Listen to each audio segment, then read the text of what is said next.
ஓம் சாய்ராம். நல்லது நினைப்போம், நல்லது நடக்கும். 67வது நாள் பாராயணம். ஸ்ரீ சாய்நாத சவணமஞ்சரி. ஸ்ரீ கணேசாய நமக. எல்லாவற்றிற்கும் ஆதாரமானவனே, மயூரேச்சவரா. எல்லாவற்றிற்கும் சாட்சியாக விளங்குபவனே, கௌரியின் புதல்வனே. எண்ணங்களுக்கெல்லாம் அப்பாற்பட்டவனே, பெருத்த வயிறுடையவனே. ஸ்ரீ கணபதியே, என்னை காத்தருள்வீர். நீ எல்லா பூதகணங்களுக்கும் முதல்வன், தலைவன். எனவே கணேசன் என அழைக்கப்படுகிறாய். நீ எல்லா சாஸ்திரங்களாலும் ஏற்றுக்கொள்ளப்பட்டவன். புனிதமான முகமுடைய பாலசந்திரனே, சாரதே, வாக்கின் தெய்வமே, நீ வார்த்தைகளுக்கெல்லாம் தலைவி, உலகின் உயிரோட்டத்தின் காரணகர்த்தாவே, நீ படைப்பாளிகளின் இறைவி, நீ எப்போதும் இத்தேசத்தின் அணிகலன்.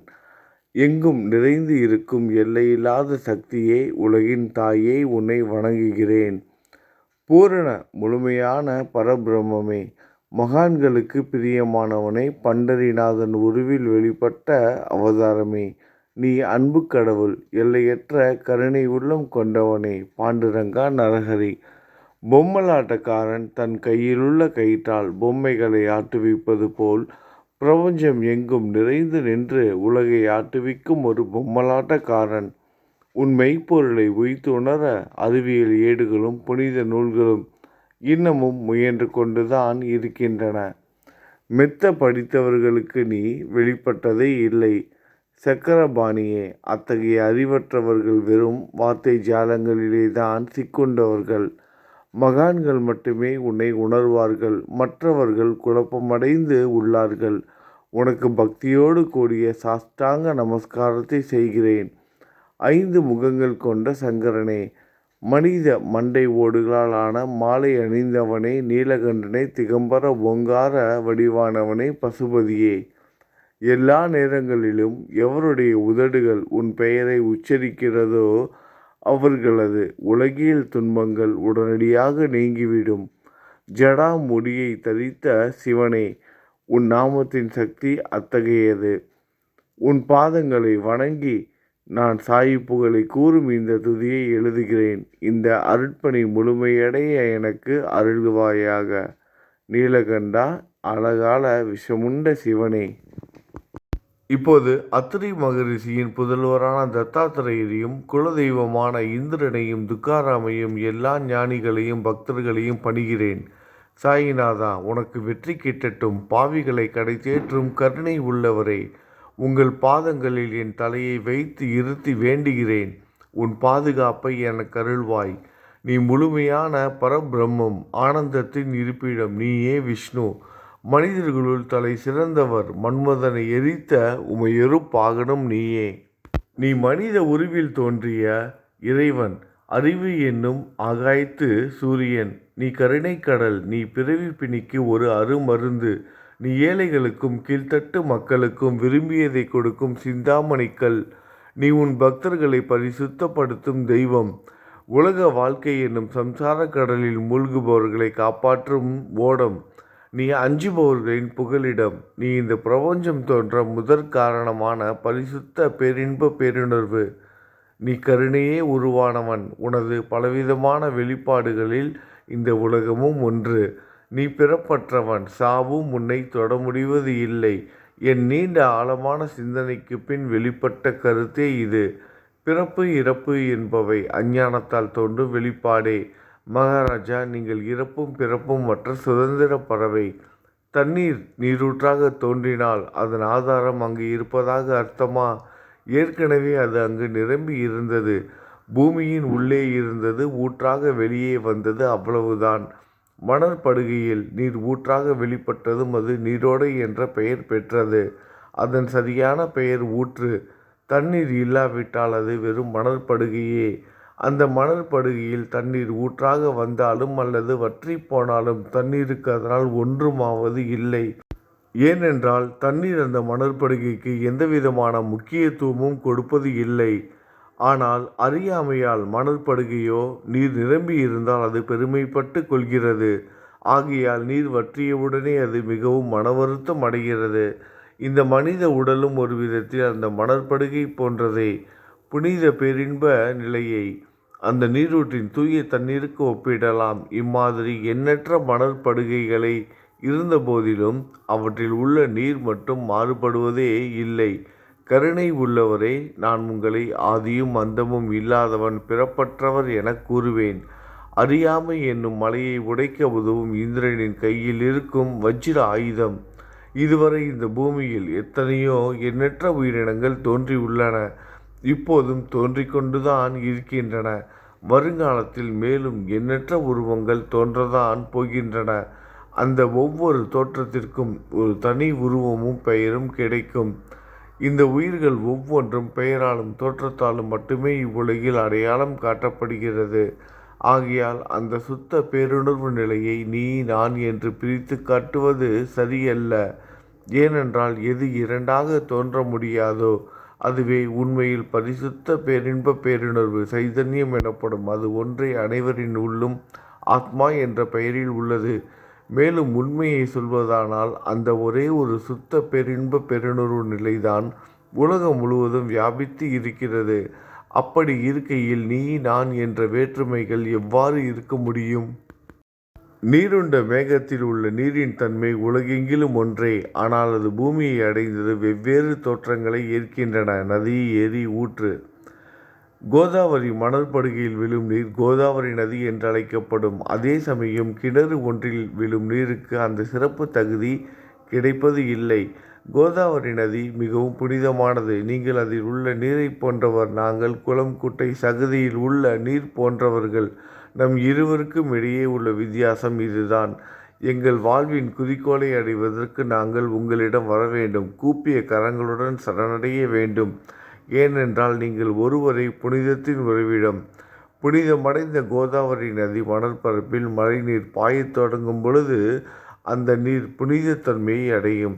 அதை வெறும் தண்ணீராக மட்டும் கருதினால் அந்த தண்ணீர் தான் எல்லா இடங்களிலும் இருக்கிறதே. கோதாவரி நதி தீரம் முழுவதும் புனிதமாக கருதப்பட்டது. பூமியின் அந்த மணற்பகுதி அதன் புனிதத்தன்மையை நிர்ணயம் செய்கிறது. நீருண்ட மேகத்தின் என்று கீழே விழுந்த நீரின் புனிதத்தன்மையை எந்த பூமியின் பகுதி மாற்றவில்லையோ அந்த பகுதியை சாஸ்திரம் அறிந்தவர்கள் கோதாவரி என்று கூறுகிறார்கள். மற்ற பகுதிகளில் விழுந்த நீர் அந்த பகுதியில் உள்ள மண்ணின் குணத்தை ஏற்றுக்கொண்டது, புனிதத்தன்மையை இழந்தது. மேகத்தில் இருந்த பொழுது பரிசுத்தமாக இருந்த நீர் அசுத்தமாகவும் கசப்பாகவும் உப்பாகவும் மாறிவிட்டது. 6 வித உட்பகைகளை அகற்றி காமம், கோபம், பேராசை, வெறுப்பு, அகங்காரம், பொறாமை புனித உடலெடுத்து வந்த குருதேவா தங்களை புனித மகான் என்று அழைப்பதை சால பொருந்தும். ஆகவே நீங்களே புனித கோதாவரி. நீங்கள் புடம் போடப்பட்டதாலேயே தான் நான் உங்களை புனித கோதாவரியாக உருவகம் செய்கிறேன். இயங்கும் அத்தனை படைப்புகளிலும் நீங்கள் சிறப்புற முதன்மை பெறுகிறீர்கள். பிரம்மா உயிர்களை படைக்க ஆரம்பித்ததிலிருந்தே உலகம் தோன்றியது முதல் கோதாவரி நதி இருக்கிறது. நீர் நிறைந்து பாயும் அந்த நதியில் இன்று வரை தண்ணீர் வற்றியதே இல்லை. ராவணனின் எதிரியான ராமர் கோதாவரி நதியின் கரைக்கு வந்தபோது ஓடிக்கொண்டிருந்த தண்ணீர் இன்று வரை அதே இடத்தில் எப்படி இருக்க முடியும் என்று சற்றே யோசித்து பாருங்கள். கோதாவரி நதியின் மணற்படுகை மட்டும் அதேதான். தண்ணீர் கடலை சென்றடைந்து விட்டது. ஆனால் அந்த கோதாவரி நீர்ப்படுகையுடன் புனிதத்தன்மை மட்டும் என்றுமே மாறாமல் இன்று வரை அப்படியே உள்ளது. ஒவ்வொரு வருடமும் பழைய நீர் வெளியேறி புதிய நீர் அதற்குள் பாய்கிறது. உங்களுக்கு தெரிந்த வாழ்க்கை நீதிதான் அது. ஒரு நூற்றாண்டை ஒரு ஆண்டாக கணக்கிட்டால் அந்த நூற்றாண்டில் தோன்றிய முனிவர்கள் பாயும் நீரை போன்றவர்கள். அவர்களின் மிகப்பெரிய மகான்கள் அந்த நீரின் தோன்றும் அலைகள் போன்றவர்கள். இந்த புனித கோதாவரி நதியில் முந்தைய நூற்றாண்டுகளில் சனாதர், சனதர், சனந்தனர் போன்ற மகான்கள் வெள்ளமாக தோன்றினார்கள். பிறகு நாரதர், தும்ரு, துருவன், பிரகலாதன், மகாபலி சக்கரவர்த்தி, சபரி, அங்கதன், வாயுகுமாரனான அனுமான், விதுரர், கோபர்களும் கோபியர்களும் வெள்ளமாக தோன்றினர். இவ்வாறு இன்று வரை கடந்த நூற்றாண்டுகள் ஒவ்வொன்றிலும் ஒன்றன் பின் ஒன்றாக மகான்களாகிய வெள்ளம் தோன்றியது. அவற்றையெல்லாம் என்னால் ஞாபகப்படுத்தி கூற முடியவில்லை. சாய்நாதா, இந்த நூற்றாண்டில் 19ஆம் நூற்றாண்டு புனித கோதாவரி நதியில் சந்தேகத்திற்கு இடமில்லாமல் நீங்கள் வெள்ளமாக பாய்ந்தீர்கள். எனவே உமது தெய்வீகமான பாதங்களை வணங்குகிறேன் மகாராஜா. நான் செய்யும் தவறுகள் உங்கள் கவனத்தில் வைத்து கொள்ள வேண்டாம் என மன்றாடி கேட்டுக்கொள்கிறேன். நான் ஒரு எளியவன், அறியாதவன், தீய குணங்கள் கொண்ட மிகப்பெரிய பாவி. என்னை புறந்தள்ளி விடாதீர்கள், கைவிட்டு விடாதீர்கள். மட்டமான உலோகத்தையும் தங்கமாக மாற்றும் சக்தி கொண்ட ரசவாத கல் இரும்பினுடைய இயற்கையான தன்மைகளை பொருட்படுத்துவது இல்லை. கோதாவரி நதி தன்னுள் கலக்கும் சிறு ஓடைகளை திருப்பி அனுப்புவது இல்லை. அநேக தீய குணங்களை என்னுள் கொண்டவன் நான். உங்களது கருணை மிகுந்த பார்வையால் அவற்றை சடுதியில் அழித்து விடுங்கள்.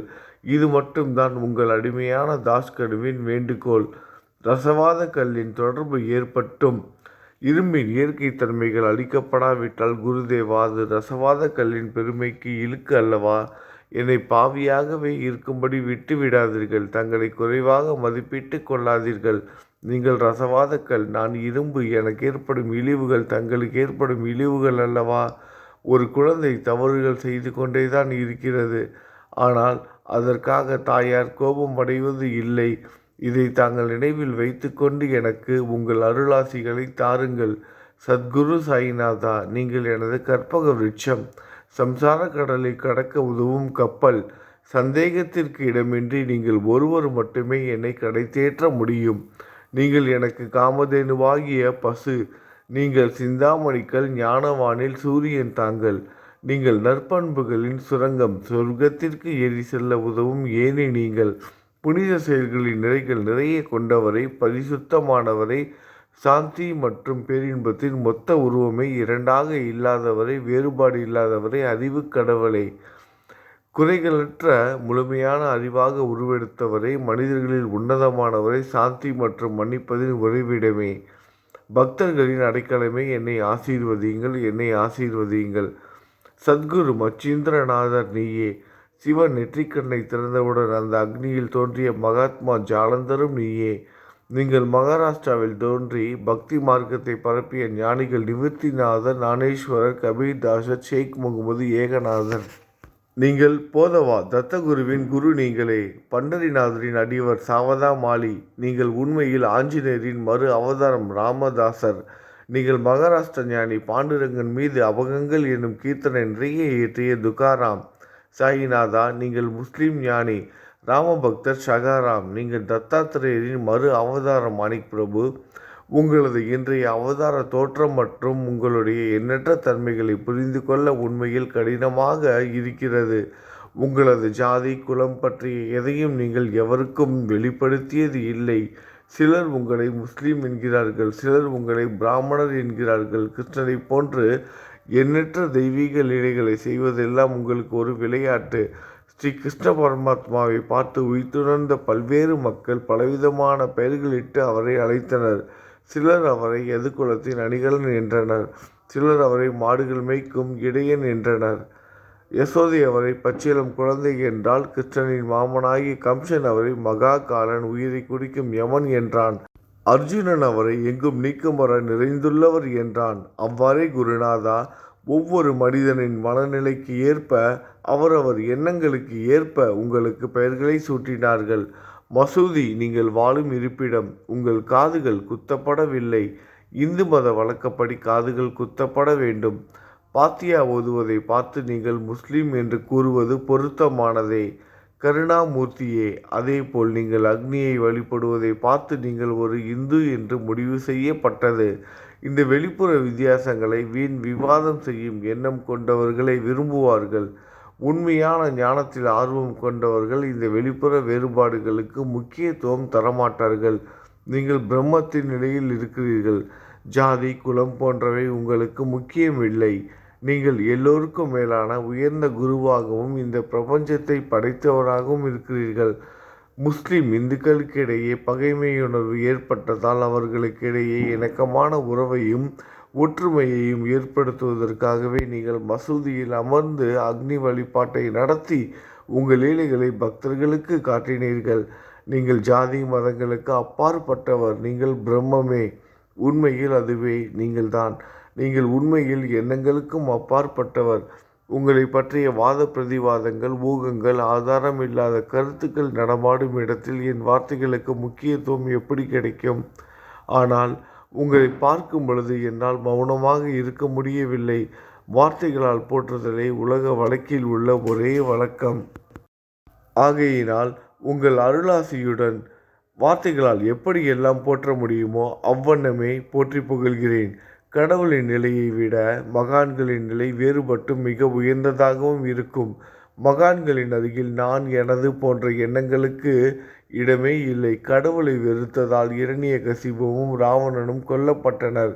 மகான்கள் கைகளால் இத்தகைய துர்சம்பவங்கள் ஏற்படுவதே இல்லை. அரசன் கோபிசந்தர் முனிவர் ஜாலந்தரை சாண குவியலுக்குள் புதைத்தான். ஆனால் அந்த நிலையிலும் அரசரின் அந்த செயலுக்காக அந்த முனிவர் வருத்தப்படவே இல்லை. அரசனின் அந்த செயலுக்கு நேர்மாறாக அந்த அரசனை சம்சார சுழலிலிருந்து விடுவித்து அவனை முக்தியடைய செய்தார். மகான்களின் சக்தி இப்படிப்பட்டதே. அவற்றை விவரித்து கூற முடியாது. மகான்கள் சூரியனை போன்றவர்கள். அவர்கள் கருணை ஒளிவிட்டு பிரகாசிக்கக்கூடியது. மகான்கள் சந்திரனைப் போல் இதயத்திற்கு ஆறுதல் கொடுப்பவர்கள். சந்திரனின் மேன்மையான ஒளிக்கதிர்கள் போல் அவர்களது அருள் ஒளி வீசும். மகான்கள் இதமளிக்கும் கஸ்தூரி போன்றவர்கள். அவர்கள் அருள் அதன் நறுமணம் போன்றது. மகான்கள் சாறு நிரம்பிய கரும்பு போன்றவர்கள். அவர்களின் அருள் அந்த கரும்பு சாற்றினைப் போல் இனிப்பானது. நிச்சயமாக மகான்கள் நல்லவர்களிடமும் தீயவர்களிடமும் ஒரே விதமாக நடந்து கொள்கின்றனர். இதற்கும் மேலாக பாவிகளிடம் அவர்கள் காட்டும் அன்பு அளவிட முடியாதது. கோதாவரி நதியில் அழுக்கடைந்த துணிகளே சுத்தம் செய்யப்பட வேண்டி வருகின்றன. சுத்தமான துணிகள் கோதாவரி நதியில் நின்று வெகு தூரத்தில் பெட்டியிலேயே தங்கிவிடுகின்றன. பெட்டியில் வைக்கப்பட்டிருந்த அந்த துணியும் ஒருமுறை கோதாவரி மணற்படுக்கைக்கு நன்றாக துவைப்பதற்காக வந்ததுதான். இந்த உவமையில் பெட்டிதான் வைகுண்டம், நீங்களே கோதாவரி. கோதாவரி நதிக்கரையே நம்பிக்கை. எல்லா உயிரினங்களும் துணிகள். 6 விதமான மன விகாரங்களே அவற்றை பற்றியுள்ள அழுக்கு. அவை காமம், கோபம், கஞ்சத்தனம், மதம், பொறாமை, மோகம் என்பவையே. தங்கள் பாதார விந்தங்களை வணங்குவதை கோதாவரியில் செய்யப்படும் புனித குளியல். எல்லா பாவங்களையும் மன அழுக்குகள் போக்கி சமத்திரயங்களை சுத்தப்படுத்தும். சம்சார வாழ்க்கையில் உழலும் மக்களாகிய நாங்கள் மேலும் மேலும் பாவம் செய்கிறவர்களாக இருக்கிறோம். எனவே மகான்களின் தரிசனம் பெறுவதற்கு நாங்கள் தகுதியுடையவர்கள் ஆகிறோம். கோதாவரி நதியில் தண்ணீர் நிரம்பியுள்ளது. படித்துறையில் துவைப்பதற்காக துணிகள் வருகின்றன. அவை துவைக்கப்பட்டு சுத்தப்படுத்தப்படாவிட்டால் கோதாவரி நதிக்கல்லவா இழுக்கை தேடித்தரும். நீங்கள் அடர்ந்த இலைகளுடன் கூடிய நிழலையும் குளிர்ச்சியையும் தரும் மரம். உண்மையில் நாங்கள் வழிப்போக்கர்கள். எங்களை 3 வித துக்கங்கள், இயற்கை இடர்பாடுகளால் வரும் துன்பங்கள், நமது உடலுக்கு வரும் நோய் நொடிகள், அஞ்ஞானத்தால் நிரம்பிவிடும் பாவ மூட்டை எனப்படும் வெயில் சுட்டரிக்கின்றன. கருணாமூர்த்தியே, அந்த சுட்டரிக்கும் 3 வித தாபங்களின் வெப்பத்திலிருந்து எங்களை காப்பாற்றும். குருராயா, தங்கள் அன்பு மிகுந்த கருணை என்னும் குளிர் நிழல் இந்த சம்சாரம் என்னும் வாழ்க்கை கடலை கடக்க உதவும் தன்மை கொண்டது. மரத்தின் அடியில் அமர்ந்தும் ஒருவன் சூரியனின் சுட்டரிக்கும் வெப்பத்தை உணர்ந்தால் அந்த மரத்தை நிழல் தரும் மரம் என்று கூற முடியுமா? பாருங்கள், உங்கள் அருளின்றி இந்த உலகில் நல்லது என்பது ஏற்படுவது இல்லை. எனவே தர்மத்தை நிலைநிறுத்துவதற்காக சேஷசாயி அர்ஜுனனுக்கு நண்பனாக, வழிகாட்டியாக மற்றும் ஆன்மீகவாதியாக மாறினார். சுக்கிரீவனின் அன்பினாலே விபீடனன் அரசன் ராமனின் நட்பை பெற்றான். ஸ்ரீ ஹரியும் மகான்கள் மூலமாகத்தான் பெருமை பெற்றார். பிரம்மம் உருவமற்றது. எனவேதான் வேதங்களால் அதை வர்ணிக்க முடியவில்லை. பூமியில் அதை மனித உருவில் தோன்ற வைத்து மகான்கள் அதன் உருவமற்ற தன்மையை மாற்றினர். தாமாஜி என்ற பக்தருக்காக பாண்டுரங்கனை ஒரு தாழ்த்தப்பட்ட குலத்தில் பிறக்க வைத்தார். சோகமேளா என்ற பக்தருக்காக உலகின் தெய்வமாகிய இறைவனை இறந்த எருமைகளின் உயிரற்ற உடல்களை எடுக்க வைத்தார். மகான்களின் பெருமையை உணர்ந்த இறைவன் தண்ணீர் சுமந்து உழைத்தார். உண்மையில் மகான்கள் எல்லாவற்றையும் தாங்கும் சக்தியும் சச்சிதானந்த பிரபுவுமாகிய இறைவனின் எஜமானர்களே. இதற்கு மேலும் சொல்வதற்கு ஏதும் இல்லை. நீங்களே என் தாயும் தந்தையும் ஷீரடி கிராமத்தில் வசிக்கும் சத்குரு சாயிநாதா. பாபா, உங்கள் லீலைகளை எவர் ஒருவராலும் உண்மையிலேயே புரிந்து கொள்ள முடியாது என்கிற போது சாதாரண மனிதனாகிய நான் எவ்வாறு அவற்றை விளக்க முடியும் கூறுங்கள். எல்லா உயிரினங்களையும் காப்பாற்ற நீங்கள் ஷீரடிக்கு வந்திருக்கிறீர்கள். மண் அகல் விளக்குகளில் வெறும் தண்ணீரை ஊற்றி அவற்றை எரிய வைத்தீர்கள். மிக குறுகிய மரப்பலகையை தொங்கும் மூஞ்சல் படுக்கையாக்கி உங்கள் யோக சக்தியை உங்கள் பக்தர்களுக்கு காட்டினீர்கள். அநேக பெண்களின் மலட்டுத்தன்மையை முழுவதுமாக நீக்கினீர்கள். உதியின் மூலம் அநேக பேரின் வியாதிகளை குணமடைய செய்தீர்கள். இவ்வுலகம் சம்பந்தமான துன்பங்களை நீக்குவது உங்களுக்கு ஒரு பொருட்டே அல்ல. யானை ஒன்று எறும்பை சுமையாக கருதுமா? குருராயா, இப்பொழுது இந்த எளியவன் பால் கருணை காட்டுங்கள். உங்கள் பாதங்களில் சரணடைந்து விட்டேன். என்னை திருப்பி அனுப்பி புறம் தள்ளி விடாதீர்கள். மகாராஜ், நீங்கள் அரசர்களுக்கெல்லாம் அரசன். நீங்கள் குபேரனை விட செல்வம் அடைந்தவர். நிச்சயமாக தண்ணீரற்ற வைத்தியர். உங்களை விட மேலானவர் எவரும் இல்லை. மற்ற கடவுள்களை வணங்குவதற்கு தனித்தனியாக பூஜை பொருட்களும் வழிபாட்டு முறைகளும் உள்ளன. ஆனால் உங்களை வணங்குவதற்கு தகுதியான பொருட்களே இந்த உலகில் இல்லை. சூரியனின் ராஜ்யத்தில் தீபாவளி பண்டிகையை கொண்டாடுவது என்றால் எவ்விதமான பொருட்களை கொண்டு அதை கொண்டாடுவோம்? சமுத்திரத்தின் தாகத்தை தணிக்க பூமியில் போதுமான தண்ணீர் கிடைக்காது. நெருப்பை சூடாக்குவதற்கு எங்கிருந்து அக்னியை கொண்டு வருவது? ஸ்ரீ சமர்த்த குருராயா, பூஜை செய்ய உதவும் பொருட்கள் யாவற்றிலும் இருப்பது உன் ஆத்மாவே. ஆரம்பம் முதலே அவை உன் ஒரு பகுதியே. மேலே கூறப்பட்டவையெல்லாம் தத்துவார்த்த ரீதியில் கூறப்பட்டவையே. எனக்கு ஏற்பட்ட அடிப்படையில் கூறப்பட்டவை அல்ல. அனுபவங்கள் இன்றி கூறப்படும் வார்த்தை ஜாலங்கள் வீணே. சம்பிரதாய சடங்குகளின்படி உங்களுக்கு பூஜை செய்ய வேண்டுமென்றால் அதனை செய்வதற்கு தேவையான பூஜை சாமான்கள் என்னிடத்தில் இல்லை. என் குருநாதா, கருணை உடையவரை, அடிக்கடி என் கற்பனை திறனின் அடிப்படையில் உங்களுக்கு நான் வழிபாடு செய்கிறேன். அந்த வழிபாட்டை இந்த அடிமையிடமிருந்து ஏற்றுக்கொள்ளுங்கள். இப்போது என் அன்பு கண்ணீரால் உங்கள் கால்களை கழுவுகிறேன். உண்மையான பக்தி என்னும் சந்தனத்தை அரைத்து சாந்தாக்கி உமக்கு இடுகிறேன். அழகிய வார்த்தைகளால் எழுதப்பட்ட இந்த துதி என்னும் கப்னியை உமக்கு அணிவிக்கிறேன். இந்த புகழ் மாலையை உங்கள் கழுத்தை சுற்றி அணிவிக்கிறேன். என் கெட்ட குணங்களை தூபமாக்கி உமக்கு முன் எரிய விடுகிறேன். தீய குணங்களின் கூட்டு பொருளே ஆனாலும் அது எரியும் போது அதிலிருந்து தீய வாசனை எழுவது இல்லை. சத்குருவுக்கு முன்பு இல்லாமல் வேறு எங்காவது இந்த தூபம் எரிய விடப்பட்டால் அங்கெல்லாம் இந்த தூபத்தின் நிலை கீழே கொடுத்த மாதிரி ஆகும். அதாவது சாம்பிராணியை நெருப்பில் போட்டவுடன் அது பொசுங்கி அதில் உள்ள நல்ல மனம் என்ற நற்குணம் அதை விட்டு மறைந்து போகிறது. சத்குருவே, உமக்கு முன் அதை எரிய விட்டால் இதற்கு மாறாக நிகழ்கிறது. தீய தன்மைகள், அழுக்குகள் அக்னியில் எரிந்து விடுகின்றன. உலகம் பார்த்து சந்தோஷப்படும் வகையில் அந்த நற்குணம் அதிலேயே தங்கிவிடும். மனதில் உள்ள தீய குணங்கள் யாவும் எரிந்த பிறகு மனம் மாசற்றதாகிறது. கங்கையில் உள்ள மாசுக்கள் நீங்கியவுடன் கங்கை புனிதமடைகிறது. மாயை, மோகம் என்ற தீபத்தை உமக்கு ஏற்றி காட்டுகிறேன். அதன் மூலம் என் மனம் வைராக்கியத்தை அடைய அருள் செய்வீராக குருராயா.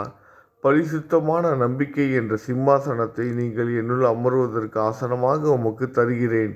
அதை பெற்றுக்கொண்டு எனது பக்தி என்ற நைவேத்தியத்தை ஏற்றுக்கொள்ளுங்கள். பக்தி என்ற நைவேத்தியத்தை ஏற்றுக்கொண்டு அதன் சாரத்தை எனக்கு கொடுப்பீராக. ஏனெனில் நான் உமது பால்குடி மாறாத பச்சிளம் குழந்தை. உங்கள் அருட்பாலில் எனக்கு உரிமை உண்டு. என் மனதையே உமக்கு தட்சணையாக கொடுக்கிறேன். ஆகையால் நான் செய்யும் காரியங்கள் யாவற்றிலும் நான் செய்பவன் என்று என்னால் உரிமை கொண்டாட முடியாது. ஏனென்றால் நினைக்கும் மனதை தான் உமக்கு அர்ப்பணித்து விட்டேனே. இப்பொழுது பணிவுடன் கூடிய பிரார்த்தனையோடு உங்களை சாஷ்டாங்க நமஸ்காரம் செய்கிறேன். தெய்வீக சாயிநாதா, தயவு செய்து நீங்கள் அதை ஏற்றுக்கொள்ளுங்கள். 8 பிரார்த்தனைகள். சாயிநாதா, சாந்தமான மனமுடையவரே, அறிவின் சிகரமே, அன்புள்ளம் கொண்டவரே, கருணை கடலே, உண்மையின் உறைவிடமே, மாயை என்னும் இருளை அகற்றுபவரே, ஜாதி மதங்களுக்கு அப்பாற்பட்ட துறவியே, எங்களின் புரிந்து கொள்ளும் திறமைக்கும் அப்பாற்பட்டவரே, அன்பின் இருப்பிடமே, ஷீரடிநாதா, என்னை காப்பாற்றும், என்னை காப்பாற்றும். ஞான சூரியனே, ஞானத்தை அளிப்பவரே, எல்லாவித நல்ல செயல்களையும் செய்பவரே, பக்தர்களின் மனங்களில் ஒளிரும் பரமஹம்சரே, தங்களை சரணடைந்தவர்களை காப்பவரே, படைக்கும் தொழில் புரியும் பிரம்மாவே நீங்கள், காக்கும் கடவுள் விஷ்ணுவே நீங்கள், 3 உலகங்களையும் கடைசி லயமடைய செய்யும் ருத்திரனும் சிவனும் நீங்களே. நீங்கள் இல்லாத இடமே இந்த பூமியில் ஏது? எல்லாம் அறிந்த இறைவன் நீங்கள். எங்கள் அனைவரின் இதயங்களிலும் வசிப்பவரும் நீங்களே. எனது எல்லா குற்றங்களையும் மன்னிக்க வேண்டும் என வேண்டி கேட்டுக்கொள்கிறேன். அலை அலைகளாக வரும் சந்தேகங்களையும் மன மயக்கங்களையும் போக்குவீராகுக. நீங்கள் பசு, நான் புதிதாக பிறந்த இளம் கன்று. நீங்கள் சந்திரன், நான் சந்திர காந்தக்கல். தங்கள் பாதங்கள் கங்கை நதி புண்ணியத்தை தருவதால் பணிவுடன் இந்த அடிமை உங்களுக்கு தலை வணங்குகிறேன். உங்கள் கைகளை என் தலைமீது வைத்து ஆசி கூறுங்கள். கவலைகளும் துன்பங்களும் பறந்தோடட்டும். நான் உங்கள் அடிமை. இந்த 8 துதிகளையும் கூறி நான் உங்களை சாஷ்டாங்கமாக நமஸ்கரிக்கிறேன். எனது பாவங்கள், துயரங்கள், ஏழ்மை யாவும் உடனடியாக விலகட்டும். நீங்கள் பசு, நான் கன்று. நீங்கள் தாய், நான் உங்கள் குழந்தை. என் மீது கடினம் காட்டாதீர்கள். நீங்கள் மேற்கு தொடர்ச்சி மலைப்பகுதி, மலையகிரியில் உள்ள சந்தனம். நான் முள் அடர்ந்த புதர். நீங்கள் புனிதமான கோதாவரி நீர். நானோ பெரும் பாவி. குருநாதா, உங்கள் தரிசனம் கிடைத்த பிறகும் என்னிடம் உள்ள கெட்ட குணங்கள் என்ற அழுக்கு என் மனதிலேயே தங்கி இருக்குமானால் உங்களை சந்தனம் என்று யார் கூறுவார்கள்? கஸ்தூரியின் அருகாமையில் உள்ள மண்ணும் உயர்வாக போற்றப்படுகிறது. மலரின் தொடர்பினால் தானே அதன் நாரும் தலையில் உயர்ந்த இடத்தை பிடிக்கிறது. மலரால் மனம் பெற்ற நாற்போல் மகான்களும் அப்படிப்பட்டவர்களே. அவர்களுடன் தொடர்புடைய எந்த பொருளும் மிகவும் உயர்வாக மதிக்கப்படுகிறது. சிவபெருமான் விபூதி, லங்கோடு, நந்தி ஆகியவற்றை ஏற்றுக்கொண்டதால் 8 திக்குகளிலும் அந்த பொருட்கள் புகழப் பெறுகின்றன. இடையர்களை மகிழ்விப்பதற்காக யமுனை நதிக்கரையில் உள்ள பிருந்தாவனத்தில் உலகிற்கெல்லாம் இறைவன் தகிகாலா உரியடி விளையாட்டு என்ற விளையாட்டை விளையாடினான். அதுவும் அறிவுடையோர் மத்தியில் ஏற்றுக்கொள்ளப்பட்டது. ஆகவே நான் பாவியான போதிலும் உங்கள் சேவையில் ஈடுபட்டு உள்ளேன். குருநாதரை, என் நிலைமையை பற்றி மனதில் எண்ணிப்பாரும். குருநாதா, இந்த லௌகீக உலகிலோ அல்லது ஆன்மீக வழியிலோ எந்த விஷயங்களெல்லாம் எனக்கு சந்தோஷத்தை கொடுக்கும் என என் மனம் சந்தேகமில்லாமல் நம்புகிறதோ அவற்றையெல்லாம் நீங்கள் எனக்கு அளித்தருள வேண்டும். உமது கருணையால் இந்த மாதிரி செய்துவிடும். எனது மனதை அடக்கிவிடுங்கள். சமுத்திரங்கள் எல்லாம் தித்திப்பாக மாறினால் பிறகு அவை உப்பு கரிக்குமே என்ற பயம் தோன்றாதே. சமுத்திரத்தை தித்திப்பாக்கும் சக்தி உங்களுக்கு உண்டு. ஆகையால் தான் எனது இந்த வேண்டுகோள். தயவு செய்து இந்த வேண்டுகோளை நிறைவேற்றும். என்னிடம் என்னென்ன குறைகள் உண்டோ அவை அனைத்தும் உங்களுடையதே. ஆத்ம ஞானம் பெற்றவர்களில் முதலிடத்தில் உள்ள உங்களிடம் குறை என்பதை பொருந்தாதே. இப்போது இதற்கு மேலும் நான் ஏன் அதிகம் பேச வேண்டும்? நீங்கள் தான் எனது ஒரே அடைக்கலம். தாயின் இடுப்பிலுள்ள ஒரு குழந்தை இயல்பாகவே பயமற்று இருக்கும். மகாராஜ், இந்த துதியை எவரவர்கள் அன்புடன் படிக்கிறார்களோ கேட்கிறார்களோ அவர்களின் ஒவ்வொருவரின் ஆசைகளை தயவு செய்து நிறைவேற்றும். இந்த துதியை படிப்பவர்களின் கேட்பவர்களின் 3 வித தாபங்களையும், இயற்கையின் இடர்பாடுகளில் வரும் துன்பங்கள், நமது உடலுக்கு வரும் நோய் நொடிகள், அஞ்ஞானத்தால் நிரம்பிவிடும் பாவ மூட்டை 1 ஆண்டிற்குள் விலகிவிடும் என்பதே இந்த துதிக்கு உங்களது ஆசையாக என்றென்றும் நிரந்தரமாக இருக்கட்டும். குளித்து முடித்துவிட்டு மனதின் முழுமையான நம்பிக்கையுடன் இந்த துதியை தொடர்ந்து பாராயணம் செய்ய வேண்டும். அப்படி முடியாவிட்டால் வாரம் வாரம் வியாழந்தோறும் சத்குருவை வணங்கி அவர் உருவை தியானம் செய்து கொண்டு இந்த துதியை பாராயணம் செய்யுங்கள். இதுவும் கூட முடியாவிட்டால் மாதம் வரும் 2 ஏகாதசி தினங்களில் இந்த துதியை பாராயணம் செய்யுங்கள். இது ஏற்படுத்தும் விளைவுகளை பார்த்து அதிசயப்படுவீர்கள். குருமூர்த்தியான சாயிநாதர் இந்த துதியை பாராயணம் செய்பவர்களுக்கு இவ்வுலகில் ஆசைகளை முழுமையாக உடனடியாக நிறைவேற்றுவார். இந்த துதியை திரும்ப திரும்ப பாராயணம் செய்வதால் முட்டாள்கள் கூர்மையான புத்தியை அடைவார்கள்.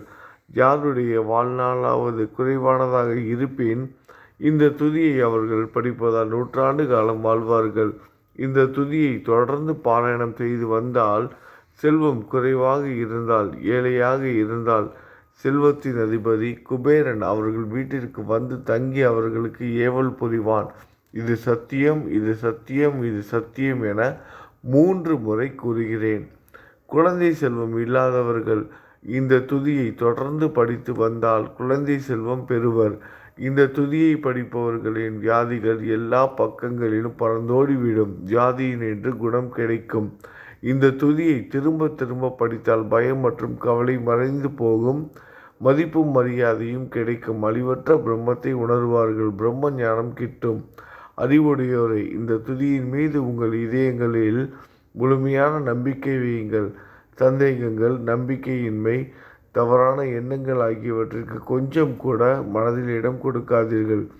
ஷீரடிக்கு புனித பயணம் மேற்கொள்ளுங்கள். பாபாவின் தாமரை பாதங்களை மனதில் நிறுத்துங்கள். அவர் அனாதைகளின் உறவினர், பக்தர்களின் விருப்பங்களை நிறைவேற்றும் கற்பகத்தரு. பாபாவால் உணர்வூட்டப்பட்டு இந்த துதியை நான் இயற்றினேன். இல்லாவிட்டால் எந்தவிதமான முக்கியத்துவமும் இல்லாத என்னால் இந்த துதியை எவ்வாறு எழுத முடியும்?